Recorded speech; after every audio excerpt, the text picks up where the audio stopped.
scientist. Right, so I'm into visualising Lao farmers' agricultural production decisions. Now, can anyone even imagine what that might be? No, that's right. So, what we did was that the Australia Centre for International Agricultural Research gave us $1 million to go and find out how smallholder farmers make their decisions. Now, we've had numerous problems that we've illustrated today about the soils and the bugs and the viruses and the bacteria. So these farmers are really having a bit of a problem, aren't they? And as researchers, we're busy at our desks and we're trying to help them. How do we do that? There's a bit of a divide, isn't there? So we've got some research teams from Australia, from Switzerland and Laos, all together, and we've got some terrific individuals. So I'm presenting on their behalf today, but it's not all my work. So my presentation today is going to be about the project description. What is a new technology? I think we've seen a few of them today already, haven't we? They come as tractors, they come as bug killers, and they come as how to make potatoes edible.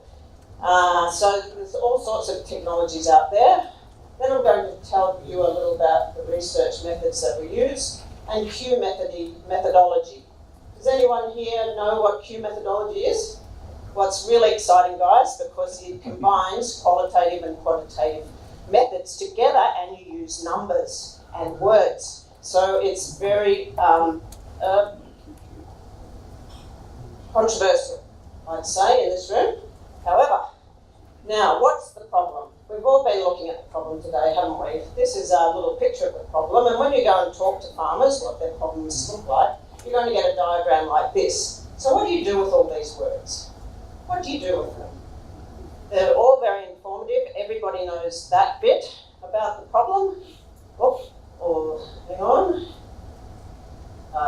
Everybody knows about that bit, or that bit up there, or that bit there, but how do you actually get all of those bits together in one place? And what's occurring at the moment is a agricultural transformation.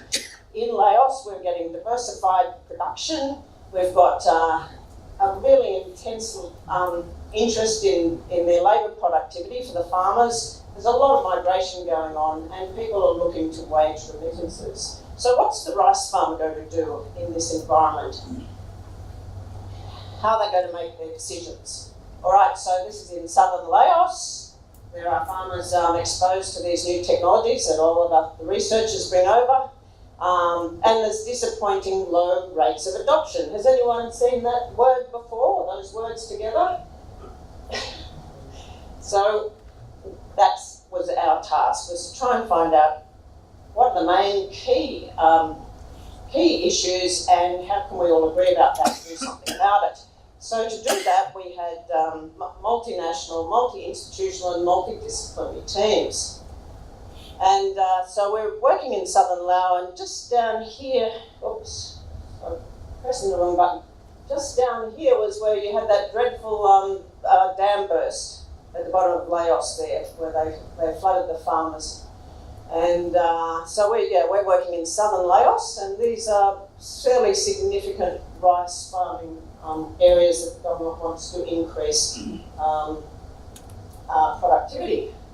So what are they doing? They're growing rice. We've seen a few slides about growing rice, and the women and the children are usually in the fields doing things, and the guys are often talking, and these are the sort of villages and houses that they live in, and you can have free grazing animals and no fences. So I don't know why these guys can't produce more. Why they can't produce more? Yeah, it's a bit of a problem, isn't it? So, the new technologies and practices that we usually bring over is drought-resilient varieties, rice and crops, cash crops, seeds, fertiliser, more information, mechanisation, tractors, irrigation, dry season crops, and we look at weed management, livestock management and extension. And of course we look at the soils and the pathogens and all the things that we've been discussing today. So it's pretty complicated really, isn't it? But we think that we can help these farmers. And so, yeah, this is what it looks like in the field. You've got bags of fertiliser and you've got, I'm not very good at this. Yeah. Oh, where have we gone now? Oops, I'm going the wrong way, sorry. Okay, so that's what it looks like in situ. So what we did was to do a whole lot of social and quantitative and qualitative research, and so it was pretty significant. We also used a vote a technology Lumi survey, so we brought the farmers into the what, and we got a significant number of farmers voting on the survey that we used. And we used Bayesian network modelling, and we had gaming sessions, and we did a literature review as well. You'll all be familiar with that sort of work, no doubt. So this is what it looks like. You're getting people in the villages, and you're wandering around, and you're talking, and you're trying to figure out what's happening in these villages. So, particularly, one of the research methods that we use is Q methodology. Now that originated with William Stevenson, and he had PhDs in physics and psychology. And it was just at the time, in the 1930s, when they were developing factor analysis. So most of you would be reasonably confident with regression and statistics, and he looked at this in terms of subjectivity. He tried to think about how you could use statistics for the individual.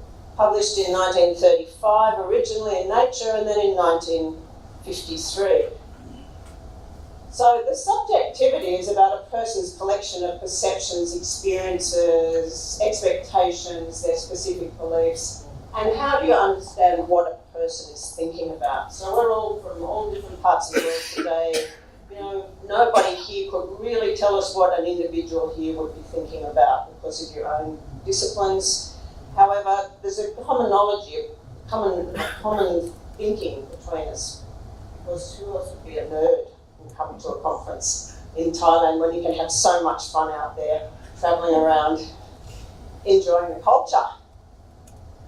So Q methodology shifts the emphasis from the actual technology, and it looks at potential behaviours. And it's a process where you people are given statements or photographs, and they rank those statements.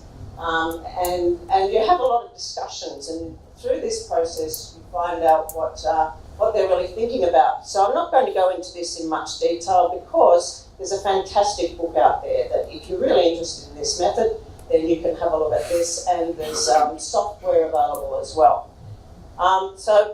But what you really have to think about first is think about the whole issues, all of the issues that are involved in a particular question, and then you set about selecting some really important issues that can be represented in a statement, but in this work I represented them in a photograph. And then you rank them, and you get your participants. And so the main research question we were asking for this research activity was, what's important for you to have a better income and to improve your living situation? And to do that, I used 16 photographs. So the 16 photographs represent 16 statements. So from an English-speaking point of view, we can categorise the information in our papers, publications and reports. However, the farmer was looking at these photographs, and we were asking the farmer what's important to them. What's important to them if they want a better future in farming? Now, everyone's going to be really excited by this because it's a normal curve. So that means any statistician is going to be confused, because normally you use your data to create the normal curve. In this situation, we use the photographs, and they're placed in the normal curve, and then you can do a factor analysis on the work. And so this is what it actually looks like. You're sitting around having lots of discussions, you're playing with photographs, and it's actually a lot of fun. It was a lot of fun for the researchers, and it was a good experience for the farmers. Normally, you can get pretty ordinary response when you go in and survey, ask questions, focus groups. But this was particularly interesting for everybody to do. And then you go through a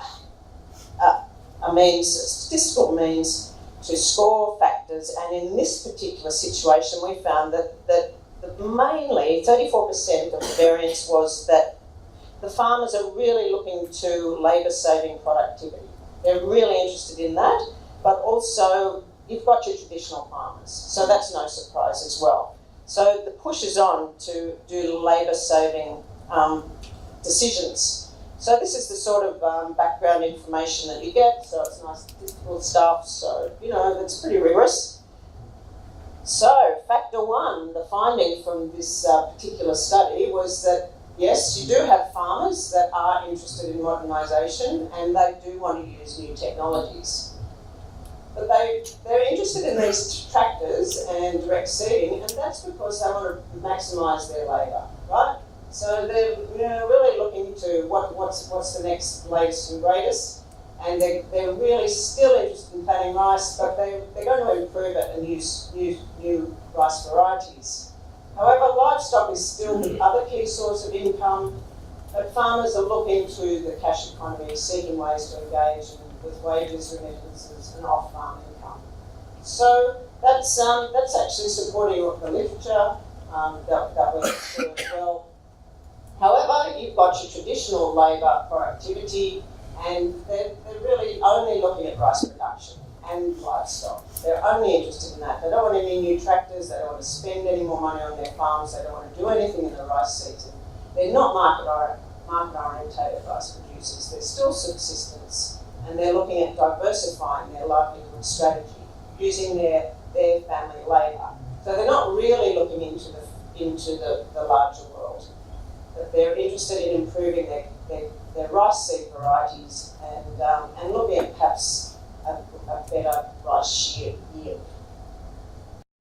So the key messages that I'd like you to take away today, just before lunch, is almost all farmers will respond to opportunities to increase rice production in the wet season and raise their livestock. Now we go in there with all sorts of new ideas for farmers, but they're not really listening, are they? They just want to keep going with what they know is tried and true.